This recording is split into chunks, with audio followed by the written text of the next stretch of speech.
Jono, Iya pak. karisnya mana? Kare.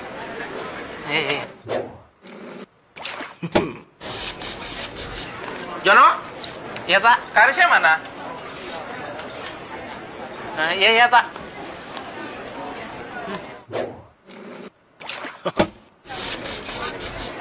Jono, Iya pak. karisnya mana? Selalu ada alasan untuk nambah kare. Kare begitu kental, begitu asli. Assalamualaikum warahmatullahi wabarakatuh. Semoga sehat semua ya anak-anak. Oke, kali ini kita akan membahas tentang iklan dan slogan pada pertemuan kali ini. Agenda.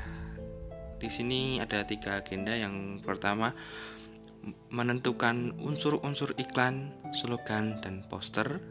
Yang kedua, menyimpulkan informasi pesan dalam iklan. Yang ketiga, menelaah pola, struktur, dan kaidah kebahasaan iklan. Coba lihat contoh dari iklan ini. Boleh di screenshot kalau masih bingung.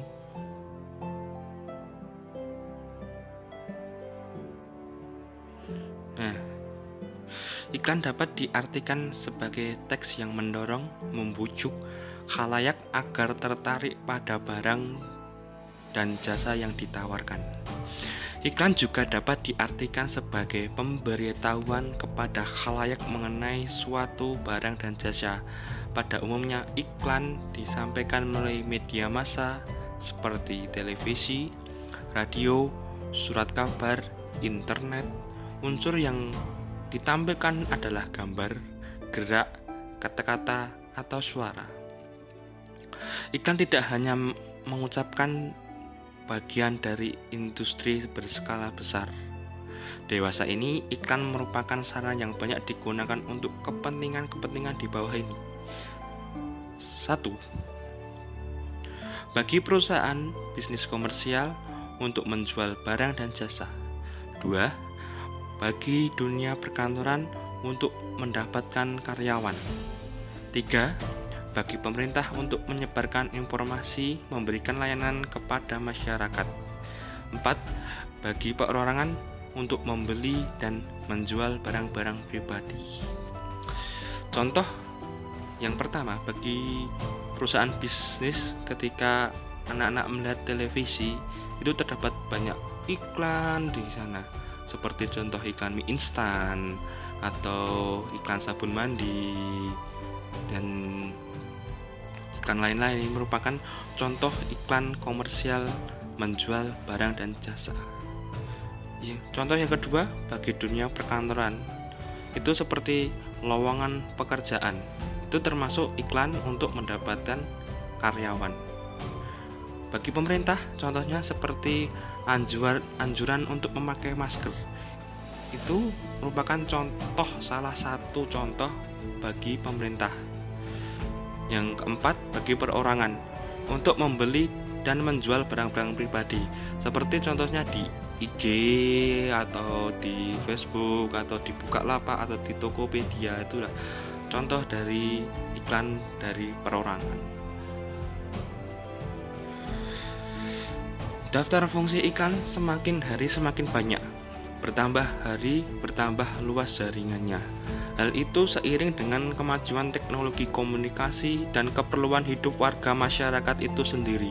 Namun dari sekaligus fungsinya itu, iklan memiliki kesamaan umum, yakni sebagai kebutuhan untuk mengkomunikasikan pesan, baik yang bersifat komersial, sosial, maupun pribadi. Keberagaman itu muncul pula pada bentuk dan teknik penyajiannya. Oleh karena itu terdapat istilah slogan dan poster. Yang pertama, slogan.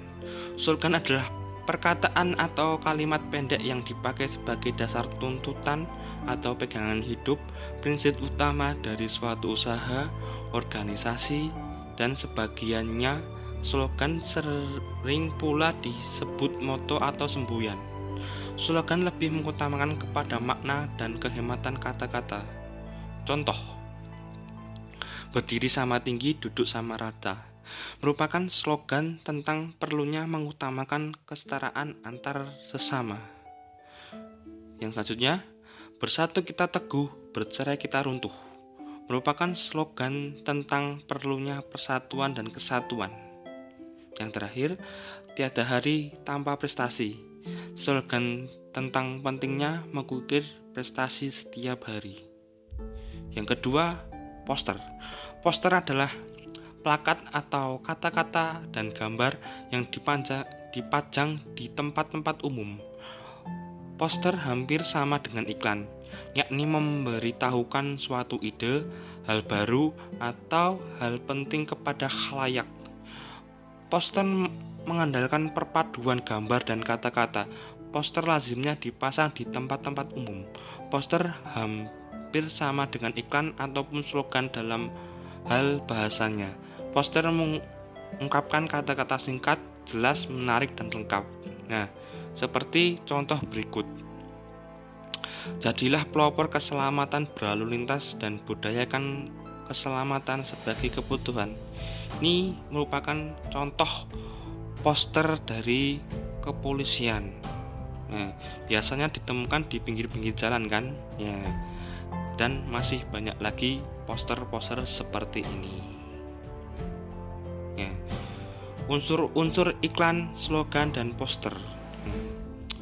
Tujuan ketiganya sama, untuk membujuk khalayak tersebut berbuat sesuatu. Berikut perbedaan antara iklan, slogan, dan poster. 1. Iklan merupakan teks persuasif yang memadukan unsur gerak dengan kata-kata, unsur gerak dan suara. 2. Slogan merupakan teks persuasif yang mengutamakan unsur kata-kata. 3. Poster merupakan teks persuasif yang mengutamakan makna, kekuatan gambar dan kata-kata, dipajang di tempat umum.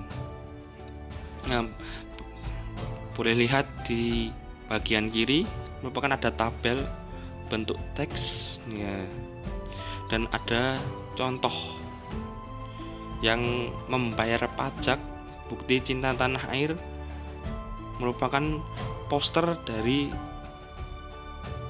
untuk membayar pajak, biasanya dikeluarkan oleh pemerintah. Yang sedangkan yang bagian kanan clickquick.com biasanya ini adalah contoh iklan. Yang bawah, buku adalah jendela ilmu pengetahuan, merupakan contoh dari slogan. Bisa dibedakan kan antara iklan, slogan, dan poster. Ya, biasanya iklan itu ada nomor yang bisa dihubungi. Tapi ketika poster tidak ada nomor yang dapat dihubungi karena bukan merupakan dari ciri sebuah iklan.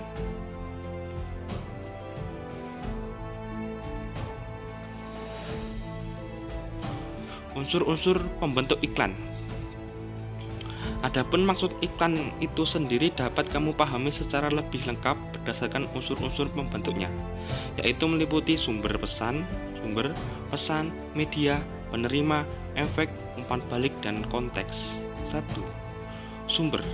Sumber adalah pemasangan iklan yang berinisiatif dan menyandang dana dari pemasangan suatu iklan. 2. Pesan. Pesan adalah informasi yang disampaikan, wujudnya bisa berupa pesan verbal atau non-verbal. 3. Media. Media adalah sarana yang digunakan, misalnya media cetak, media elektronik, dan sarana lain-lainnya. 4. Penerima. Penerima adalah individu atau kelompok masyarakat yang memberi saran atau objek iklan. 5. Efek perubahan yang terjadi pada diri penerima, baik hal itu dalam aspek iklan, aspek sikap, pola pikir, perilaku, kebiasaan, dan pola hidup. Yang 6. Contoh umpan balik adalah tanggapan, reaksi, atau respon yang dikehendaki dari penerima pesan, misalnya dengan membeli produk yang ditawarkan dan menolak pemakaian narkoba. Contoh di samping. Ya, contoh yang bagian kanan ini merupakan contoh dari, bisa ditebak sendiri sumbernya. Yang pertama pasti dari pemerintah. Kenapa dari pemerintah? Karena ada anjuran untuk menimbang bayi atau posyandu. Pesan yang disampaikan adalah untuk menjaga kesehatan balita. Setiap 3 bulan sekali harus mengecek kesehatan di posyandu. Medianya adalah media cetak, jelas. Itu karena itu merupakan jelas poster. Penerima ini adalah kaum ibu-ibu, ya, terutama ibu-ibu yang baru memiliki bayi di bawah umur 3 tahun. Efeknya pasti untuk mendorong ibu-ibu menuntun anaknya untuk lebih sehat dan terhindar dari penyakit. Reaksi pasti setiap ibu setelah melihat poster posyandu pasti akan terdorong untuk menimbang bayinya atau mengecek kesehatan bayinya kepada posyandu di setiap lingkungan rumahnya masing-masing.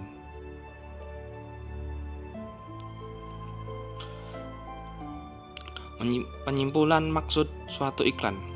Pertama, pola penyajian dan isi iklan sangatlah beragam. Berdasarkan isinya, seperti yang kamu pelajari pada bahasan terdahulu, ada iklan pemberitahuan, iklan masyarakat, dan iklan penawaran. Klarifikasi perikanan lainnya sebagai berikut. 1. Iklan strategis digunakan untuk membangun merek ataupun citra positif suatu perusahaan. 2. Iklan taktis dirancang untuk mendorong konsumen agar segera melakukan respon dengan merek tertentu. Pada umumnya, iklan ini memberikan penawaran khusus jangka pendek dan yang mengacu konsumen memberikan respon pada hari yang sama. 2. Iklan yang tidak hanya bertujuan untuk menawarkan produk. Iklan juga turut berpengaruh dalam membentuk gaya hidup, kebiasaan, selera, dan jati diri seseorang dan masyarakat. Berikut fungsi iklan lainnya. 1. Fungsi informasional. Iklan memberitahukan kepada konsumen tentang karakteristik suatu produk, juga berbagai manfaat yang mereka peroleh. 2. Fungsi transformasi. Iklan berusaha mengubah sikap-sikap yang dimiliki oleh konsumen terhadap merek, pola-pola belanja, gaya hidup, teknik-teknik mencapai sukses. Nah,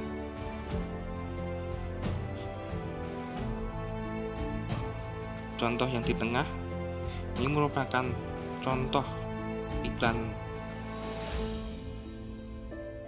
informasional atau transformasional. Ayo, bisa ditebak. Ya, ini merupakan contoh fungsi transformasional dari sebuah iklan karena berusaha mengubah sikap-sikap oleh konsumen yang dimiliki oleh konsumen. Ayo main.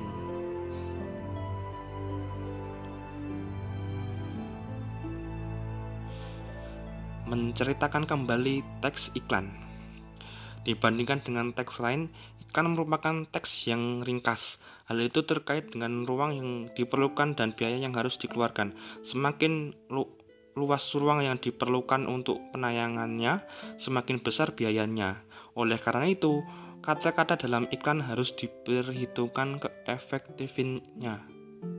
Hindarilah kata-kata ataupun ilustrasi yang tidak perlu, sebab menghabiskan biaya lebih besar. Materi iklan yang berlebihan justru mengganggu keefektifan pesan itu sendiri. Khalayak cenderung tidak menyukai sajian seperti itu karena terkesan mempengaruhi. Ya, ini contoh iklan ya. Yuk, kita jawab bersama-sama. Termasuk jenis apakah iklan tersebut? Ya, tekan. Ya. Yang kedua, siapakah sasaran dari pengiklanan barang tersebut? Siapa? Ya, betul. Ya, perokok. Yang ketiga, tindakan apa yang diharapkan dari khalaqyaknya?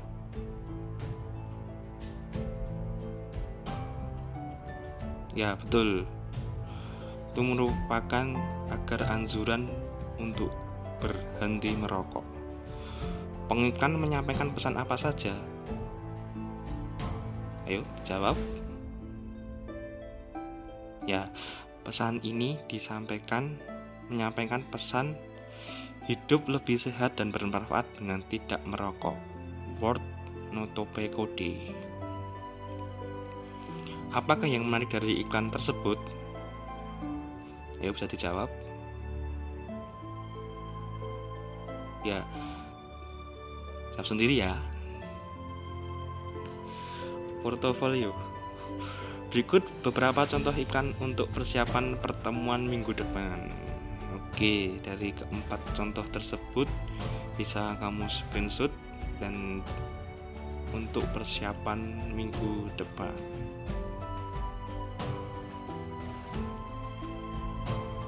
Oke. Alhamdulillah, jazakumullahu khairah. Semoga Allah paling barokah. Bila ada salah, Bapak mohon maaf yang sebesar-besarnya. Akhirul salam. Assalamualaikum warahmatullahi wabarakatuh.